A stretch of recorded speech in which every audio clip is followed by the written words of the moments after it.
मनोज झालेले आहेत आणि प्रचंड कार्यकर्त्यांच्या गर्दीसह आता मराठा आंदोलक इथे आक्रमक झालेले आहेत। आंदोलन ते करण्याला आता ते सुरुवात करणार आहेत।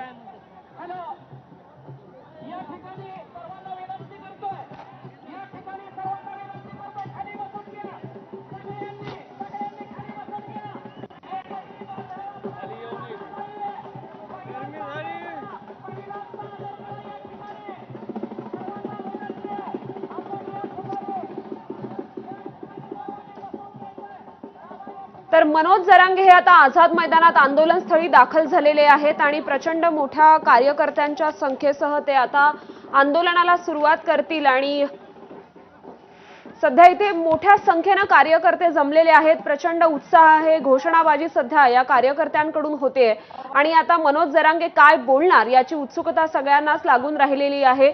मनोज जरांगे हे आपल्या कार्यकर्त्यांच्या ताफ्यासह 2 दिवसांपूर्वी गणेशोत्सवाच्या मुहूर्तावर गणेश चतुर्थीच्या मुहूर्तावर अंतरवलीतून निघाले आणि आता त्यानंतर ते मुंबईमध्ये दाखल झालेले आहेत।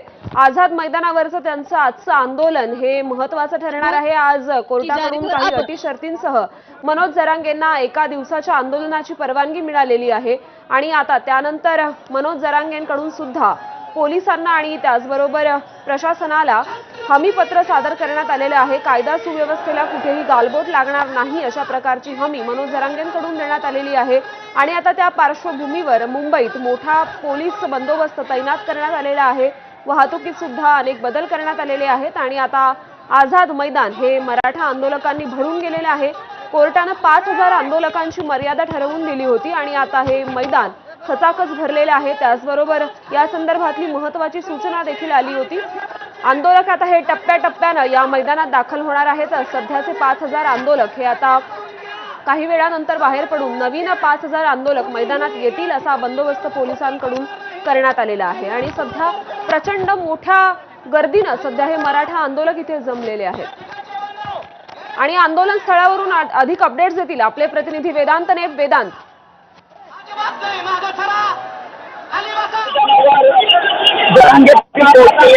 मोठी गर्दी आहे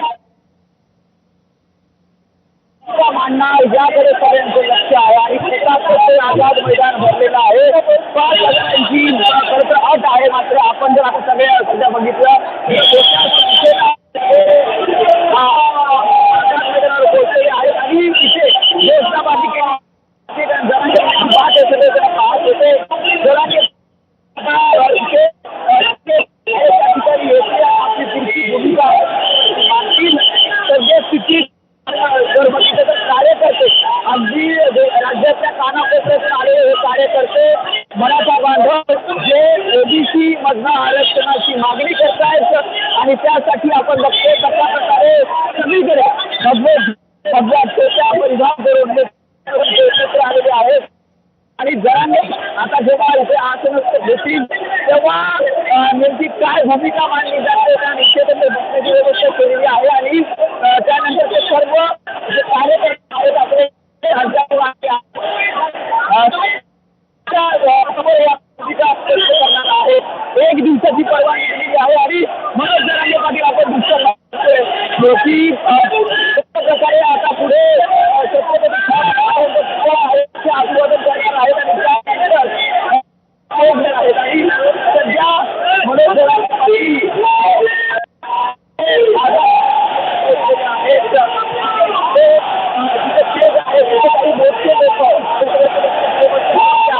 आराम करत होते, छोटा प्रवास होता आणि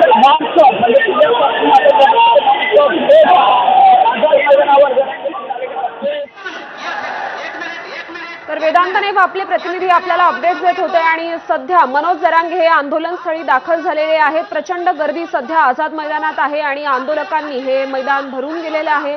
5000 आंदोलकांची अट ही केव्हाच संख्या मर्यादा ओलांडण्यात आलेली आहे आणि आता त्यानंतर या आंदोलनाला अगदी थोड्याच वेळात आता सुरुवात होणार आहे। मनोज जरांगे हे आता माध्यमांसमोर देखील आलेले आहेत आणि काही आज पहाटेच मुंबईत मनोज जरांगेंचा ताफा दाखल झाला होता। त्यानंतर मुंबईच्या वेशीवर मराठा आंदोलकांकडून प्रचंड जल्लोषात उत्साहात मनोज जरांगेंचं स्वागत करण्यात आलं होतं आणि आता त्यानंतर मनोज जरांगे हे आझाद मैदानावर आंदोलनस्थळी दाखल झालेले आहेत।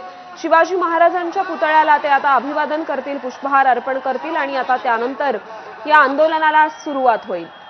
मनोज जरांगेंनी पुकारलेला हा मराठा आरक्षणाचा लढा आज देखील या आंदोलनातून पुन्हा एकदा प्रखर होण्याची चिन्ह आहेत आणि सध्या मनोज जरांगेंकडून शिवाजी महाराजांच्या पुतळ्याला पुष्पहार अर्पण केला जातोय। त्यांना वंदन करून ते या आंदोलनाची सुरुवात करणार आहेत। मराठ्यांना आरक्षण हे ओबीसी कोट्यातूनच द्यावं या मागणीसाठी मनोज जरांगे पुन्हा एकदा आपल्या प्रचंड कार्यकर्त्यांसह, आंदोलकांसह, मराठा समाजाच्या नागरिकांसह आक्रमक झालेले आहेत आणि सध्या ते मोठ्या प्रतीक्षेत, सध्या जी प्रतीक्षा लागून राहिली होती त्या प्रतीक्षेनंतर आता मनोज जरांगे हे आझाद मैदानावर आंदोलनस्थळी दाखल झालेले आहेत। कार्यकर्त्यांकडून त्यांचं स्वागत केलं जात आहे आणि त्याचबरोबर मनोज जरांगेंनी सुद्धा शिवाजी महाराजांच्या पुतळ्याला वंदन करून त्यांना पुष्पहार अर्पण सध्या केलेलं आहे। आणि आता मनोज जरांगे माध्यमांना काय बोलणार याची उत्सुकता लागून राहिलेली आहे। ते काय भूमिका मांडणार हे सुद्धा पाहणं महत्त्वाचं ठरणार आहे। काही अटी शर्तींसह कोर्टाकडून या आंदोलनाला परवानगी मिळालेली आहे आणि त्याचबरोबर मनोज जरांगेंनी सुद्धा हमीपत्राद्वारे कायदा सुव्यवस्थेला कुठलंही गालबोट आपण लागू देणार नाही अशा आशयाचं हमीपत्र पोलीस प्रशासनाला दिलेलं आहे। आणि आता त्यानंतर संपूर्ण मुंबईमध्ये आंदोलक आणि त्याचबरोबर ही आंदोलकांची गर्दी जेवढी आहे त्याचबरोबर पोलिसांचा बंदोबस्त सुद्धा तैनात करण्यात आलेला आहे।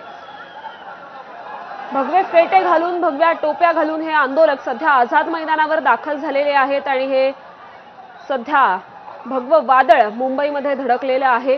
प्रचंड गर्दी सध्या आझाद मैदानात जमलेली आहे आणि आझाद मैदानात कोर्टाकडून 5000 आंदोलकांना परवानगी मिळालेली होती। ही 5000ची मर्यादा केव्हाच ओलांडण्यात आलेली आहे, परंतु आता या 5000 आंदोलकांच्या नंतर नवीन 5000 आंदोलक या मैदानात दाखल होतील अशी सूचना देखील पोलिसांनी दिली होती। आता मनोज जरांगे माध्यमांसमोर आणि या मोठ्या आंदोलकांसमोर काय भूमिका मांडणार याकडे सगळ्यांचंच लक्ष लागून राहिलेलं आहे।